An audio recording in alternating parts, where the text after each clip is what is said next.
Hello friends, Radhe Radhe, हर हर महादेव। मैं मीनाक्षी एक बार फिर से आपके सामने अपने अगले वीडियो के साथ प्रेजेंट हुई हूँ। तो चलिए फटाफट से बताइए आप सभी लोग कैसे हैं। I hope you are happy and healthy. तो चलिए इसी के साथ मैं आज का टॉपिक आपके साथ शेयर करती हूँ।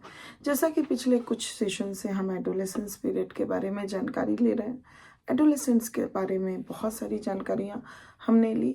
लास्ट सेशन में हमने देखा कि कुछ जो उनके इमेच्योरिटी होती है एडोलेसेंट्स के अंदर, इमेच्योर बिहेवियर्स जो वो करते हैं, तो उसका इफ़ेक्ट क्या पड़ता है। तो कुछ इफ़ेक्ट्स के बारे में हमने जाना। तो जैसा कि हमने बहुत सारे मेच्योर पैटर्न्स ऑफ बिहेवियर देखे सर्टेन एरियाज़ में एडोलेसेंस पीरियड में जब बच्चे करते हैं, तो उसका ये असर होता है कि उनका जो पर्सनल और सोशल एडजस्टमेंट होता है उस पर काफ़ी इफ़ेक्ट पड़ता है और वो अनहैप्पी एंड माल एडजस्टेड हो जाते हैं। तो आज इस सेशन में हम देखेंगे some of the common danger signals of adolescent maladjustment. कहने का मतलब कि एडोलेसेंट का जो माल एडजस्टमेंट होता है, तो वो उसके कुछ डेंजर सिग्नल्स होते हैं। माल एडजस्टमेंट होने के कारण कुछ चीज़ें उनको डेंजर में ले आती है या प्रॉब्लमेटिक क्रिएट कर देती है, उनके लिए प्रॉब्लम्स क्रिएट कर देती है।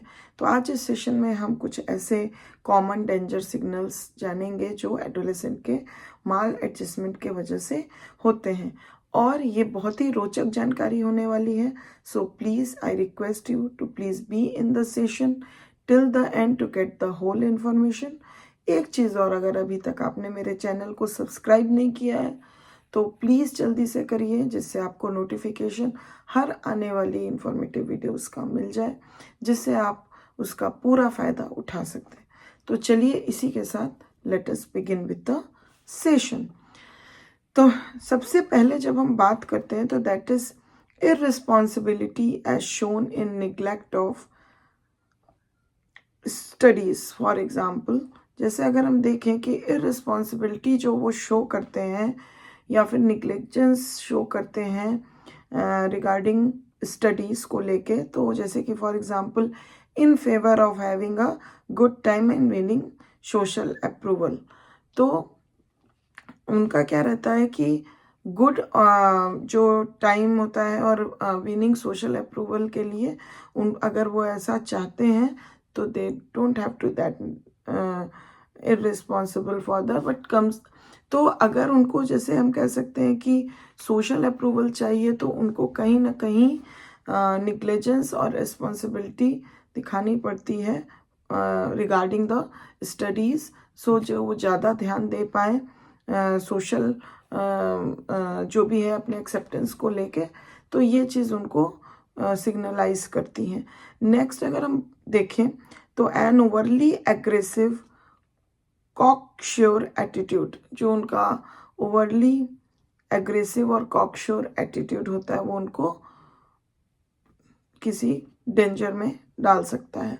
Feelings of insecurity which cause the adolescent to conform to group standards in a slavishly conventional manner. जो उनके अंदर फीलिंग ऑफ इनसिक्योरिटी होती है, वही कारण बनती है कि एडोलेसेंट को इन फीलिंग ऑफ इनसिक्योरिटी के कारण ही ये जो उनके लिए डेंजर सिग्नल है, इससे ये होता है कि they are ready to conform the group standards in a slavishly conventional way, but उनको ग्रुप स्टैंडर्ड को कन्फर्मेशन करनी पड़ती है। Homesickness when away from familiar surroundings. तो अगर वो फैमिलियर सराउंडिंग्स से दूर होंगे तो उनको होम सिकनेस सा होने लगता है। फीलिंग्स ऑफ मार्टिडम आने लगता है उनके अंदर।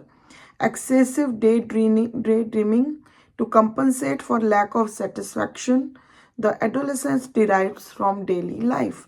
तो यहाँ पे एक्सेसिव उनके अंदर डे ड्रीमिंग होती है, जिससे कि वो अपने जो भी उनको लैक ऑफ सेटिस्फैक्शन होता है उसको वो डे ड्रीमिंग करके कंपनसेट करने लगते हैं, and it derives from their daily life.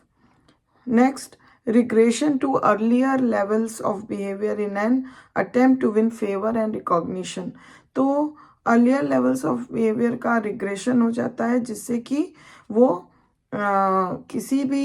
किसी का भी फेवर और रिकॉग्निशन जो है वो जीत सकें, विन कर सकें, इसलिए उनका ये अटैम्प्ट होता है।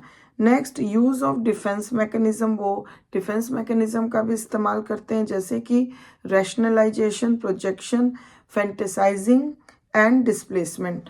तो ये सारी चीज़ें जो हैं उनको जो अगर उनका माल एडजस्टमेंट होता है तो ये कुछ ऐसे कॉमन डेंजर सिग्नल्स हैं जिससे कि वो अपने माल एडजस्टमेंट से थोड़ा कहीं तो भी ओवरकम कर पाएँ अपने माल एडजस्टमेंट को। और अगर वो ऐसा करते हैं तो उस तरह की परेशानियाँ, डिफ़िकल्टीज़, डेंजर उनको आगे झेलना पड़ता है। तो I think that you'll get good information from this video. If you have any question, any query, any comment regarding any of the information, please give it to the comment box. Thank you very much for watching this video till the end. I will back soon with my next session for you.